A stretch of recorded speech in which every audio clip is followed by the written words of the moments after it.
Okay, now we're syncing audio. What is going on? Hot take of the day.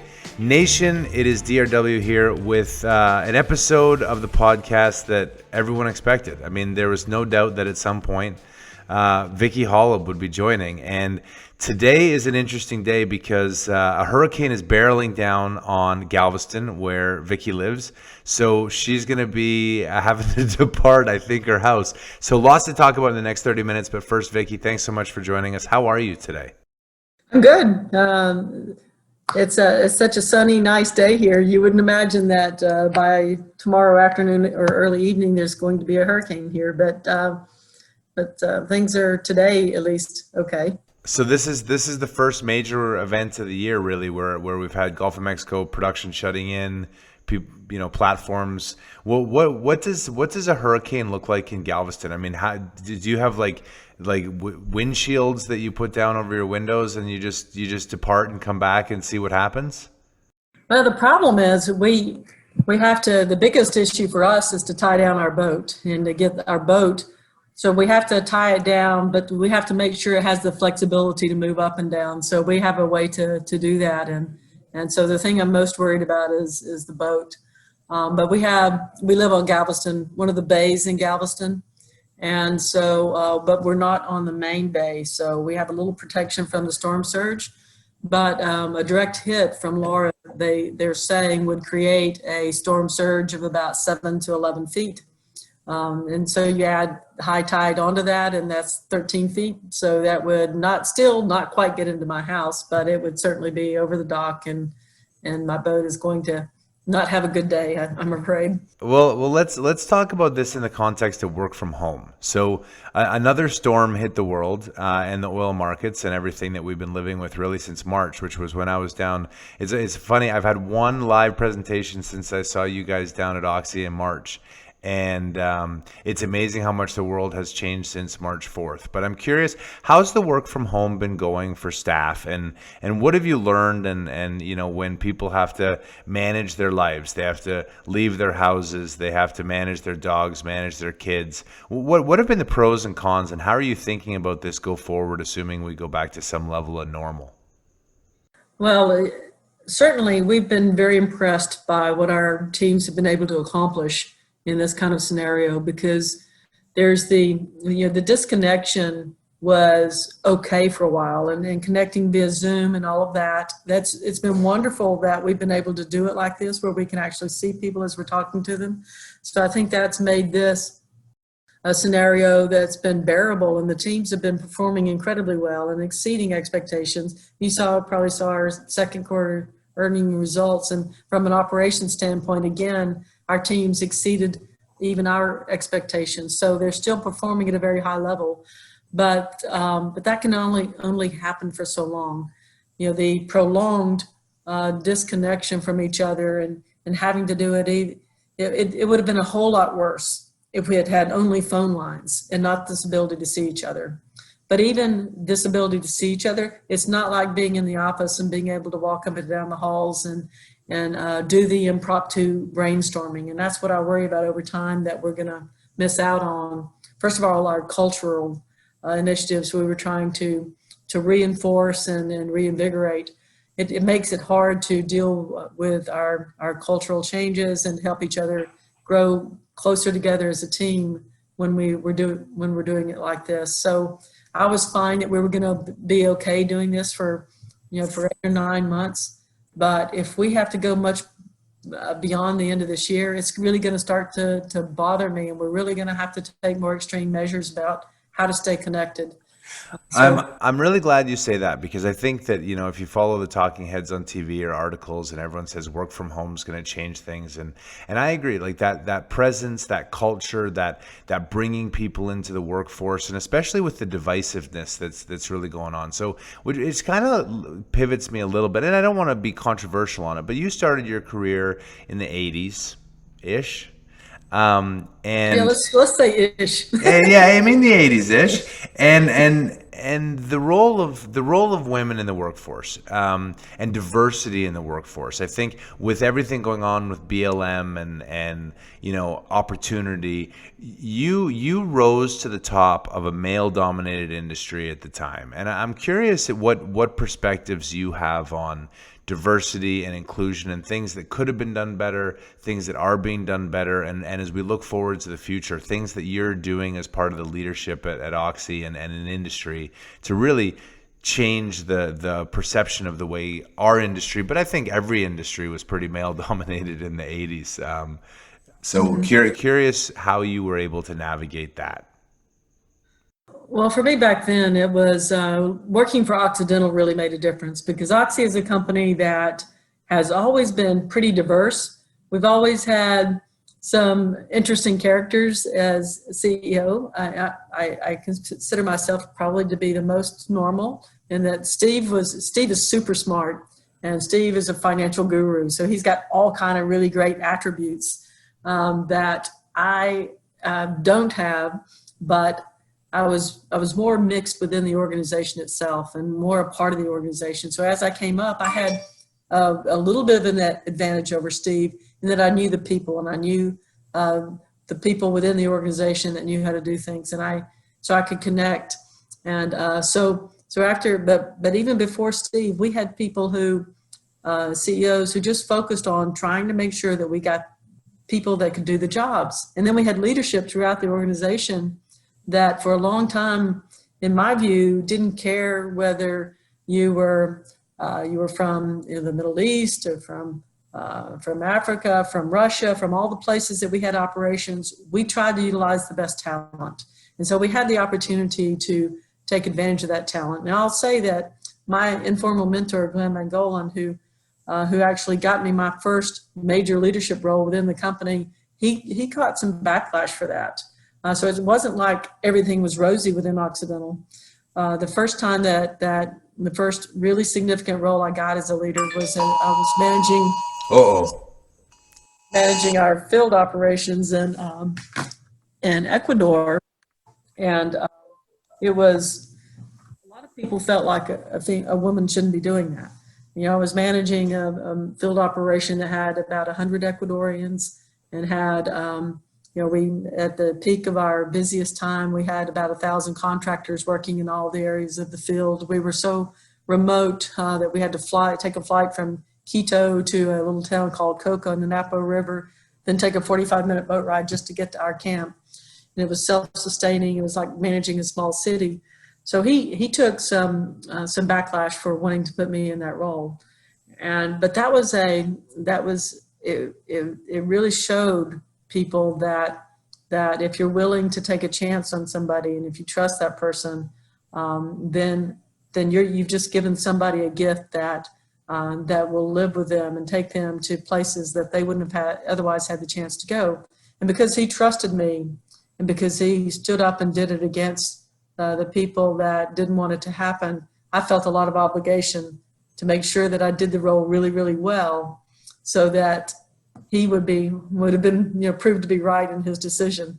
And so I think it's in any organization, I think women need to have that person that supports them. They need, we still need in the male dominated industries that exist. And like you said, so many, it's not just banking, energy, manufacturing. Oh yeah. So many. I've been to all these investor conferences, and I can tell you, I see more women in oil and gas than I see in the investment community. Yeah. So I think that any industry like this needs people who are willing to step up for whatever minority it is, whether it's women, whether it's African American, whether it's Latino or Latina, whatever the person is. What we need to do is take full advantage of the diversity that we have available to us and use it to make our company stronger.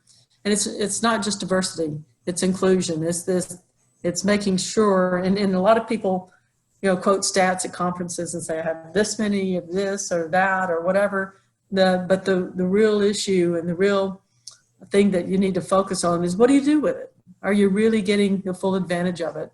And I don't believe that I'm doing all I can do within Oxy to make that happen. And so here recently, I've been trying to do more to advance this and make it happen.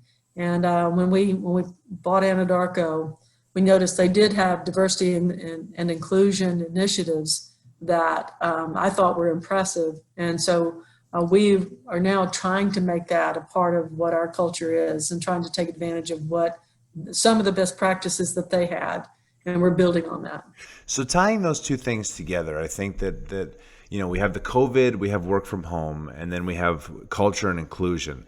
And one of the things that I think stands out as potentially a risk to society is this sort of female recession of jobs because of schools. And I don't know that I necessarily like phrased it right. And I mean, I hate to sound like, very glib about it, but generally speaking, the roles of family and kid and stuff disproportionately fall on the women. Even when men like myself are trying to help, I discovered that I'm like mostly useless in that category. And so if my kids weren't able to go to school and weren't able to get driven and their work from home, that negatively impacts women. I'm curious what Oxy does and what industry and society does to help prevent this women's employment recession, given how much progress we've made in bringing people into the workforce and giving career opportunities and advancement. Well, I think that the biggest benefit that we're going to see from what happened as a result of COVID is going to be something that I think 5 years from now and 10 years from now, we're going to look back and say, yes, this was a horrible time. People died, people suffered, and all of that was really horrible. But the one good thing that I hope will come out of this, and I think really will, is that we're going to see that we can and should be much more flexible about how we allow people to work. And I think that this flexibility, this extreme flexibility, should enable families where there's a mother and a father who both have jobs, and if both of them could have the flexibility that we should now be able to allow, because now we know that people can work anytime and people can work from anywhere. So if we can allow this flexibility for both the father and the mother, I think that that will make it possible for more women to remain a part of the workforce. Because if you look at what happens when, even the percentage of women that we bring into our industry and into other industries, when they get to the point of about mid-career, that's when we start losing our women and losing that progress that they had up to that point made. And part of it is that they get to a point where they look at their children and their children's activities and they feel like that they've got to be there for their children for things that if they kept their job, they might not be able to do. So we have to fix that. We have to fix that so that they can address that, both the mother and the father, because fortunately, what's great about the millennials and the earlier career people that we have now is they care about family, is they care about their children. The fathers don't feel like it's his job to sacrifice his time with the kids because he's got to go be the earner and he's got to go spend 50, 60, 70 hours a week working the job and can't be with the kids because that's the expectation for him. The expectation for the women has been that they take the primary responsibilities for all the kids' activities. So we want to take and should take the pressure off of both of them and bring them closer together so each gets to experience their children growing up. Because I can remember the times when I was working with guys and when the kids were young, it was like I could tell they wanted to go spend the time, but that they didn't think that they would be allowed to or should even want to. Right. It seemed like sort of a macho thing back then. I'm so glad that young people today are so enlightened, much more enlightened than we were. Well, I really like your hybrid approach because you're taking the best of COVID, which was people can work from anywhere. It is kind of funny to think about the fact that I ended up in Denver because, I mean, obviously we were sold Anadarko, Canada. I got moved to Denver. I had to move, but like people would be like, well, it's time for you to transfer to Houston. And now you'd sort of say that, and I think people would have a difficult time saying that with a straight face. So the best of the both worlds, I think, is really good. Now Exactly. you know that I'm passionate about executive compensation, and that I've been complimentary of you because two of the most difficult decisions that came on the back of both COVID and the Anadarko merger were cutting the Oxy dividend, which had been held dear for a very, very long time, and also lowering yours and other executive comp. And I'm curious how that played out, and how you think about executive comp going forward. I mean, we continue to see, and I think Kodak might be the example of where options were granted the day before this loan happened, and all the execs got rich and everyone got fired up, and some of these bankruptcies have seen very, very large pay packages be awarded to CEOs that may or may not still be with the company. And you really led, in my view, the industry in taking a different approach. How do you think Oxy's views on executive compensation will evolve out of this, and what are your personal views on it go forward? Well, I don't want the rest of the CEOs in the industry and other industries to hear me say this, but I think CEOs are way overpaid. And I can understand the compensation levels of CEOs because it's a risky job. It's a very risky job. And, normally, I don't know what the average tenure of a CEO today is, but I know that when I took the job, I was looking at the stats, and I was in it looked like 4 years. So I'm thinking, I've got this great career in operations, and I love what I'm doing. And back in 2016, when I took this, 4.5 years younger, and at that time I was thinking, I've got a 10 to 15 year career as an operations person and doing technical work and things that I love to do, versus I take the CEO role, and the average CEO lasts 4 years. Mm-hmm. So at that time, I don't know if it's gotten longer now, but you take a job that's risky, and that's part of the reason for the incremental compensation. That's the only reason I can figure that happens, because really, when I look at the difference in the value I add versus the leadership team and the organizations, that it's really disproportionate to what others in the organization make. So I'm fine with where my comp is today. I think that we have to, over time, there needs to be, there can't be as much of a gap in between. Yeah.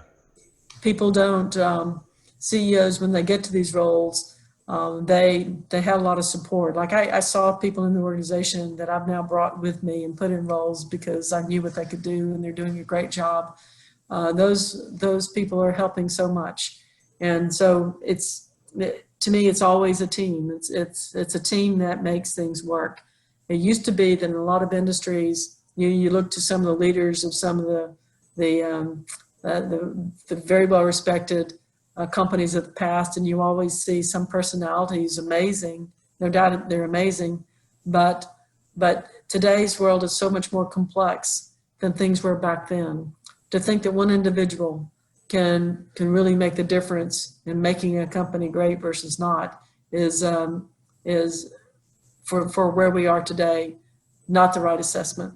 It takes a team, and it takes a leader who recognizes that, and who will let the team excel and let the team do what they need to do, and the people within the organization to do what they need to do. And that's what we're trying to do. We're trying to let our key executives and our key leaders within the organization, they're empowered to do things without having to go through a bureaucracy where every decision they make has to be vetted through me thoroughly. We've got people doing things that I just tell them to go do it, keep me informed, go do it, and then we've got people doing amazing things, and they just kind of keep me informed. And at some point, if there's a strategic direction change, then we as a team get together and do it.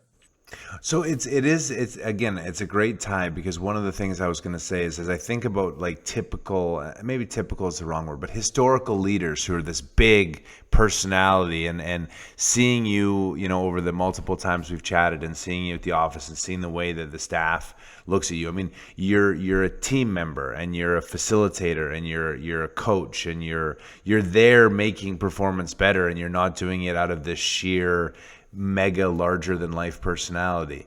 And juxtapose that with, you also did the single largest deal in energy in the last 3 or 4 years.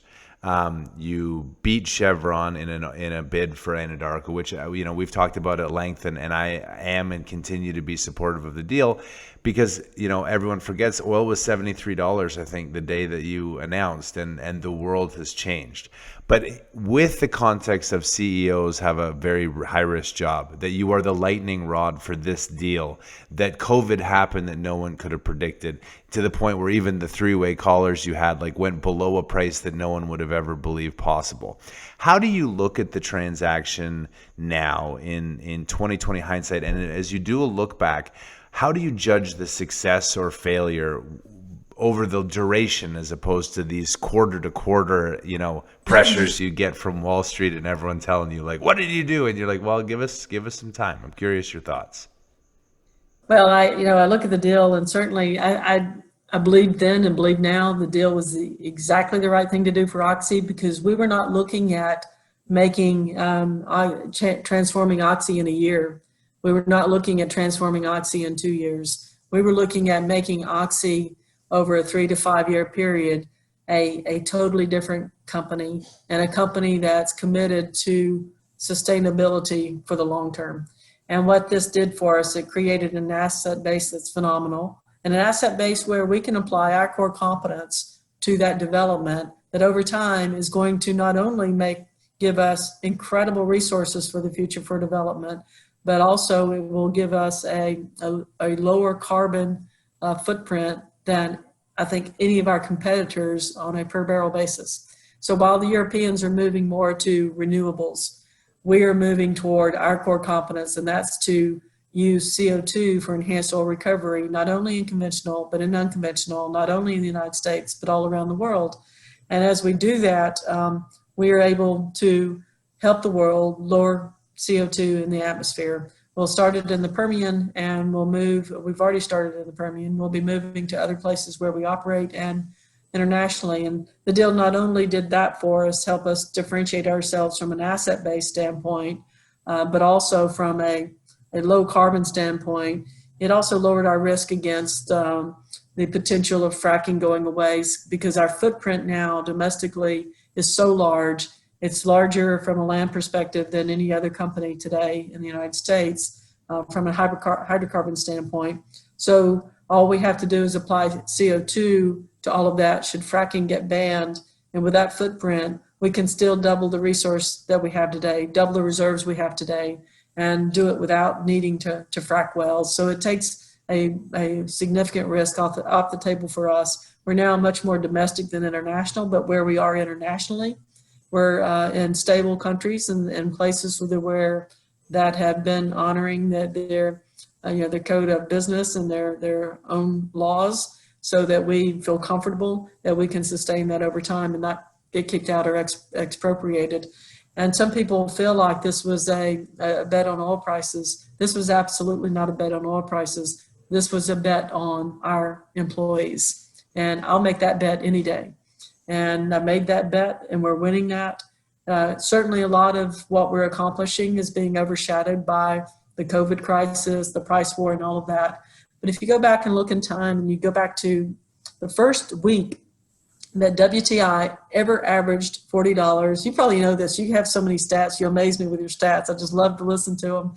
But if you go back, in July of 2004 was the first week that WTI ever averaged $40. And since that time, WTI has averaged $40 95% of the weeks that have occurred. So 95% of the time, WTI has averaged above $40 or above. So we knew that even before the acquisition, after the acquisition, that our break-even price was still going to be around $40, but the upside is tremendous. Yeah. So we knew that we would make it through at $40, lower risk, more U.S. operations, and all our employees had to do was make it work. And they're making it work. So I know a hurricane is barreling down on you. So I want to make you comfortable, I have three more questions. Two are quick, and one is some advice. So Okay. the two quick ones are, so coming out of Q2, you did announce a Wyoming sale, which was interesting. It was clearly a legacy Anadarko asset, but it was a little more different than I thought. It had surface land and a whole bunch of things. Would love for you to just comment quickly on that transaction and part of the, the proceeds leading towards being able to pay down the debt. Yeah, we that was the one of the most complex things we've ever sold because it's got trona mines, it has other minerals that have yet to be developed, it has hydrocarbons, and it had the surface that that could be used to build resorts and all sorts of things. And so we had to bring in two different advisors who had expertise around each of the areas that we didn't know. So the things other than hydrocarbons.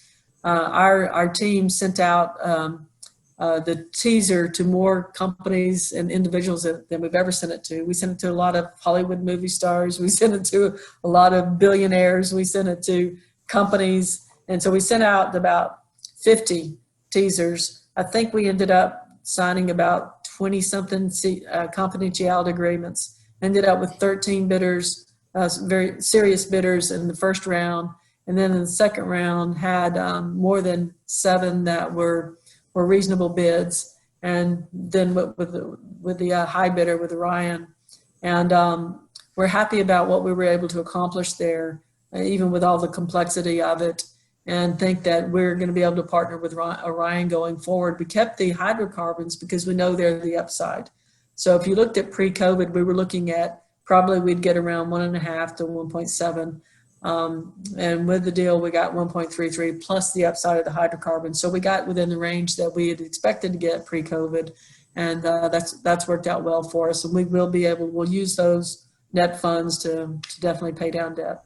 Awesome. So then the second piece was a little twist from your original plan. I think that some of the Africa sales, some of the international that you'd plan on divesting, and I had thought was one of your brilliant executions to be able to line up the needles with Buffett and have Total ready to step in. What do you plan to do now? Obviously, that was a big change. How do you think about that as part of the core strategy for Oxy go forward? Yeah, Patrick and I ran into a bit of a roadblock selling Algeria. And what we found there is while we didn't know the assets, and we figured, our strategy was not to be in Africa, was just to be in the Middle East, South America, and the United States. But as we learned more about the assets and we hit the roadblock, we took a serious look at the assets then. And part of the reason, I have to give kudos to Anadarko, part of the reason we hit the roadblock is two things. First of all, the Algerians did not want to sell to Total because that would have increased the percentage of production Total had in the country. And what they're trying to manage is diversity of investment within the country. So they didn't want too many eggs in one basket from an investment standpoint. So it had nothing to do with Total. It was just a management of who's investing. But the other big reason had a lot to do with Anadarko. So all the good things about Anadarko, the Algeria thing was an incredibly good news story for Anadarko because they'd built such a reputation there and the relationships there that Algeria did not want the Anadarko organization to go away from Algeria. So it was initially a positive news story for us that their reputation was so good. They'd done a good job there. But then what it caused for us is the problem of needing to stay there. And that was what I initially viewed to be a problem until we looked at the assets in more detail and got comfortable with the fact that there is upside there. There are things that can be done with just some additional investment and attention to that. So we're actually excited about it now. We've been working with Sonatrach and some of our other partners to look at our 5 and 10-year plans over there. And I think it's going to turn out to be one of those things that we're glad we didn't make it happen. Well, I think it's a great win because one of the criticisms of the deal at the time was there was a lot of value, and so parsing and keeping. So now you get all of that and all the exposure to long-term oil prices. So congrats on that. Last question. If you could go back and meet yourself as a younger Vicki, pick 22, 23, starting your career, knowing what you know now and all of the lessons that you got, the resiliency, the career path, the mentorship, what advice would you give that would meaningfully change your outcome? I would say that, first of all, always be passionate. Always take whatever job comes your way, because even if it's something that you don't want to do and something that you think will not broaden you, that's happened to me a couple of times, but I never said no to anything. Every job I took, I learned something from. And that's the way you have to look at it. So if you end up being offered a job, if at all possible, don't say no, take it. And then as soon as you take it, go figure out what it's going to bring to you. What can it do for you? So it's not only what can you do in that job to do the best job you can, what expansion is it going to provide for you, and take advantage of that.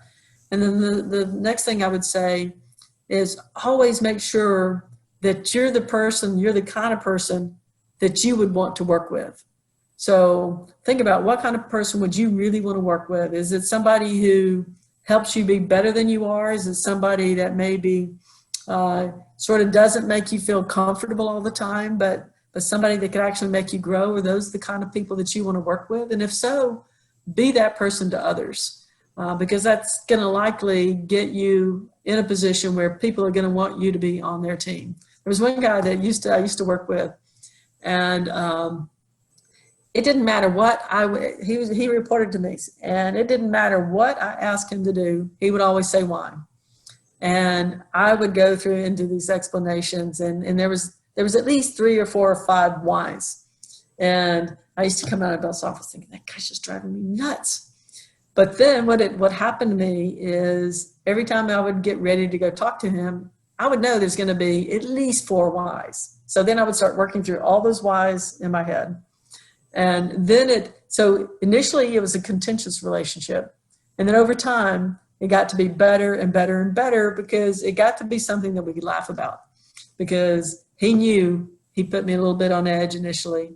And I knew that he was just driving me nuts, but we made it work. And it really helped me down the road to anticipate what others are thinking and how they can help me to think differently. And be open to that. And if you can be open to that, you can work with anybody.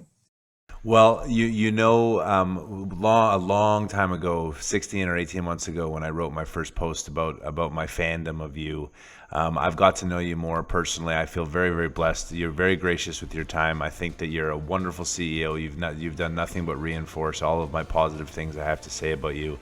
And I wish you the very, very best of luck with the hurricane, with the next quarter, and with everything that has to come. And I look forward to staying in touch and chatting with you soon. So thanks so much for joining us, and be safe. All right. Thank you, David. Okay. Thanks, Vicki. For everyone else, be safe, be good. Have a great day. And until next time, bye for now.